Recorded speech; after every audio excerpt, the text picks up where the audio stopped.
Anyway, here's the thing that has affected my life as I've become a student of voter behavior. And there's a lot of stuff that is a little dismaying in this. So this talk is about to become depressing. And I'm sorry about that, but it's interesting though. And for the most part, voters don't make rational decisions based on self-interest. We're not rational actors. That instead, we make emotional decisions driven by our worldview, our moral sense, and our cultural identity. And this voter behavior generalizes into people behavior, that people make personal and professional decisions based largely on emotional rather than rational factors. Where I'm headed with this is talking about C++ to C programmers. And the thing is that software engineers are people too. You know, we like to think we're not, but. So yeah, this is a talk. We're about to delve into people skills, and yeah, I know you're out there saying, if I cared about people skills, I wouldn't be writing software for a living.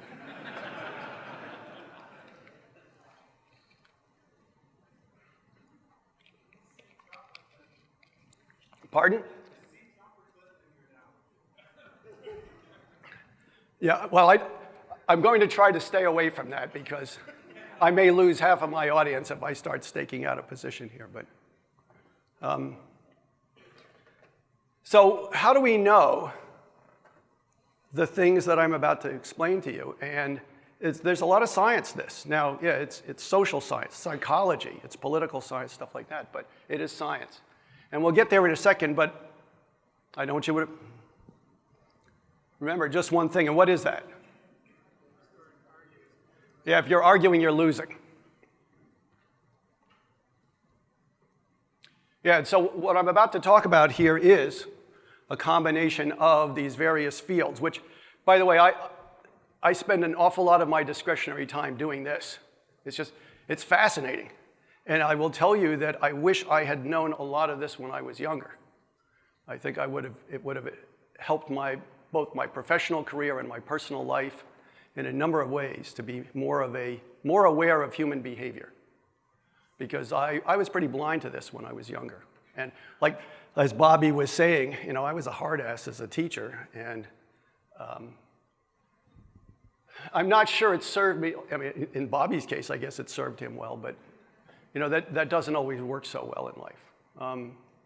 It reminds me of a line from the movie Harvey, where Elwood P. Dowd said, in life you can be oh so smart or oh so pleasant.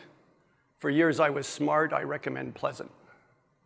And so here's one of the things that the science tells us, and this is just one rendering of it.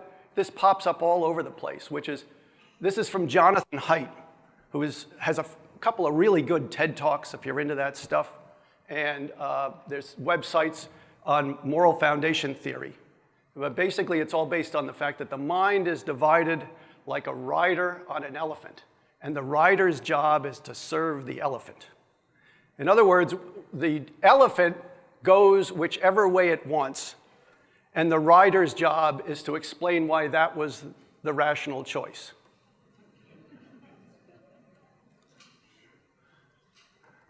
And to a varying degree, we all do this. We make gut-level decisions, and we use our intellect to justify those decisions. This is also known in the biz as motivated cognition or post hoc reasoning. And here's another manifestation of it. This is from George Lakoff, cognitive scientist at Berkeley. He's mostly into the linguistic aspects of this stuff. He says, the myths begin with the Enlightenment, and the first one goes like this: the truth will set us free. If we just tell people the facts, since people are basically rational beings, they'll all reach the right conclusions. But we know from cognitive science that people don't think that way. This stuff, now let's start applying this in a more concrete way. There's a project at Yale called the Cultural Cognition Project. There are no books associated with this as far as I know, but it's a big website with lots of scholarly papers and other websites. And again, they come to the conclusion that people base moral, political, and philosophical decisions on a pair of competing worldviews. And so this is their cognitive model, that people, by the way, psychologists love quadrants, these 2 degrees of freedom. And in this case, their 2 degrees of freedom are that people are basically fall into the categories of being individualist versus communitarian, which is basically an individualist means it's somebody who believes, buddy, you're on your own. And communitarians believe we're all in this together. And egalitarians versus hierarchists, the egalitarians say, we all more or less deserve equal treatment. And the hierarchists believe, but some are more deserving than others. They like the idea of a stratified society. They think it reflects a meritocracy. And this is what they found, is that cultural cognition affects what you fear.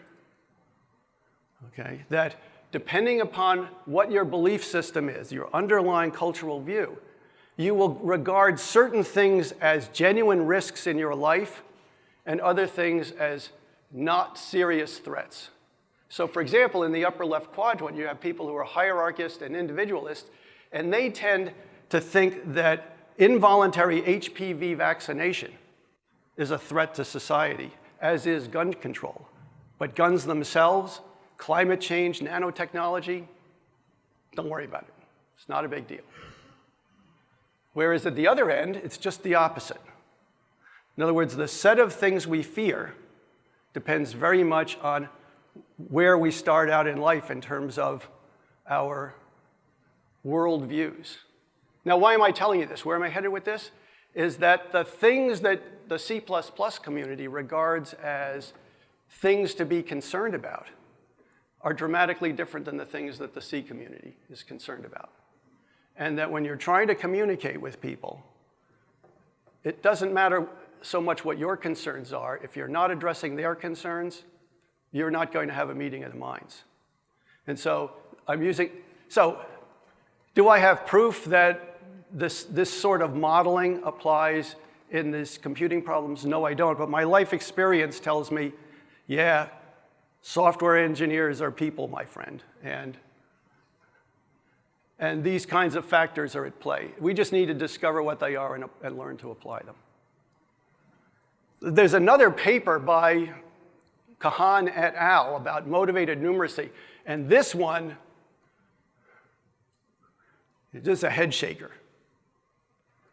Here's what they did. They gave an experiment where they first showed people some statistical results on the effectiveness of using a skin cream to prevent a rash. And they asked the subjects to interpret the data. Does using this cream improve or worsen your odds that the rash will be cured? And they mixed up the data by changing the labeling and gave it to different sets of data and plotted how people were able to interpret that data. And then what they did was they relabeled it about gun control,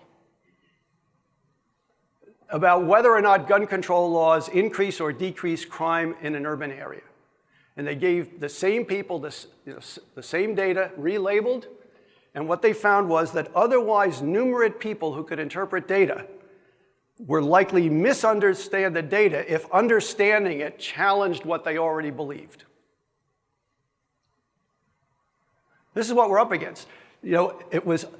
This is why, after doing those articles for embedded.com, I actually got, nobody said, hey, I was wrong. You're right, look at the data. Instead, they gave me reasons why my data wasn't valid.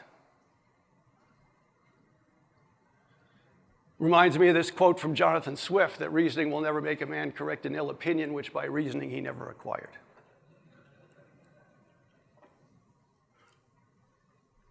Here's one other aspect, which is that a lot of it is based on the work of George Lakoff at Berkeley. People think in frames. A frame is a mental structure that shapes the way you view the world. Frames are often metaphors. They're implied comparisons. And what they do is they make comparisons between things that seem like they're unlike, but actually have something in common. Let me illustrate that with some examples.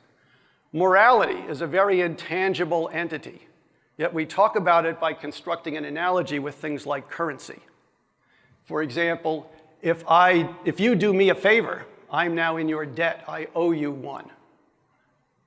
And so we talk about moral exchanges as an exchange of money. Another common frame is to think of morality as height, where we use, say, somebody is a fine, upstanding young man, meaning height is good. To be tall is to be moral. And that if you want to get down and do immoral things, you're down in the dirt, you're down low. Altitude, height is morality. Now I'm going to connect this up with politics, and I'm going to connect this up with computing, which is that language choice actually skews political debate. I'm doing this for illustrative purposes, not to get you hot under the collar. Here's an example. This is a really good one. You hear politicians talk about tax burden or tax relief. This is a wonderful frame for skewing the debate in a given direction, because what does it do? When you juxtapose anything with the word burden or relief, what does that say about the something? It's an affliction. It's something that is bad, and that anybody who relieves you of that is a good person, and anybody who tries to do otherwise is a bad person. What it does, next time you're listening to a debate about taxation, listen to the wording they use, because this immediately frames it as taxes are bad and tax cutters are inherently good people. Now, that may be a good position, but I'm saying is language skews the debate. Right to work. If you know anything about labor laws, this is commonly cited phrase. What does this do? Well, who could be against the right to work? Evil unions. Unions are an oppressive force because they're trying to stop people from working. Now, is that an accurate characterization? That's the subject of another talk. But this is framing in action. All communications are framed. Using a frame reinforces it. And negating a frame is using a frame. When Richard Nixon said, the people want to know whether their president is a crook, well, I'm not a crook, people heard, I'm a crook. When people are trying to work against labor right-to-work laws and they say so-called right to work, that's using the frame. So-called fades away into nothingness. That's framing theory. You can't turn off a frame, you can only replace it with another frame. And replacing frames is very hard work. And that's where we're headed with this, is that C programmers live in certain frames regarding C++. And we have a chore to reframe this. But again, if you remember just one thing, if you're arguing, you're losing. Well, the problem is reframing is hard. It's really hard. It is an experiment, a trial and error process. You have to take your best guess, and then you have to try to see if your understanding of the situation helps you reframe and talk about it differently in a way that engages the other person. Now, but here's an important underpinning to persuasion ethics, which is that effective persuasion is an emotional appeal. It's not a rational appeal. You have to make sure that you are addressing the other person's emotional needs. And the point is that an emotional appeal can be and should be a truthful appeal. The problem with a lot of political messaging is it's not. They don't care. They'll grab your emotions and not worry about your intellect.